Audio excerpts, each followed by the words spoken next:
সবাইকে good morning. সবাই কেমন আছো? আশা করছি খুব ভালো আছো। এখানে আমি সকাল সকাল স্নান করে নিয়েছি, আর এই যে এখানে কাকিমাও চলে এসছে রান্না করতে। কাকিমার অলমোস্ট রান্না ডান, এখন কাকিমা চা করছে। তো আজকে কি হয়েছে? আজকে হয়েছে শাক, এখানে হয়েছে মাছের ঝোল, কাতলা মাছের ঝোল আর ভাত। আমার আর সৌভিকের অফিসের টিফিনটাও এখানে আমি বেড়ে নিয়েছি, আর কালকের অল্প চিকেনও ছিল, সেটাও নিয়ে নিয়েছি। তারপর অফিসের জন্য রেডি হয়ে নিচ্ছি টোনার আর সানস্ক্রিন দিয়ে। আমি অফিসে যাওয়ার আগে সেরকম কিছু মেকআপ করি না, কারণ এত প্যাচপ্যাচা গরম পড়েছে, আমার একটুও ভালো লাগে না মুখে কিছু করতে। তারপর বিছানাটাও গুছিয়ে নিচ্ছি।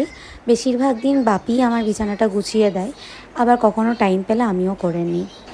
আর এই দেখো, নেল পলিশটা এক সপ্তাহ আগে পরেছিলাম, খুব বাজে হয়ে গেছে। তাই ভাবছি আজকে নেল পলিশটা তুলে ফেলবো, তুলে একটা নতুন কালার লাগাবো। আর এই যে অ্যাজ ইউজুয়াল যাওয়ার আগে আমি একদম নিজের রূপে রেডি হয়ে গেছি। তারপর তো বেরিয়ে পড়লাম অফিসের জন্য। তারপর বাড়িতে ফিরে আদর খাওয়ার মাস্টার বসে পড়েছে আদর খেতে। আর এই দেখো, আমি আমার নেল পলিশটাও পাল্টে নিয়েছি। আমি এই ম্যাজেন্টা কালারটা পরেছিলাম, আমার যদিও অতটা ভালো লাগে না, বাট তাও এবারে ফার্স্ট ট্রাই দিলাম। তুই বল, আজকেও বই খাতা আনিসনি কেন? তোকে কি বলেছিলাম? আজকে আনতে বলেছিলাম বই খাতা? হ্যাঁ বল, বই খাতা আনিসনি কেন? কাল থেকে আনবি।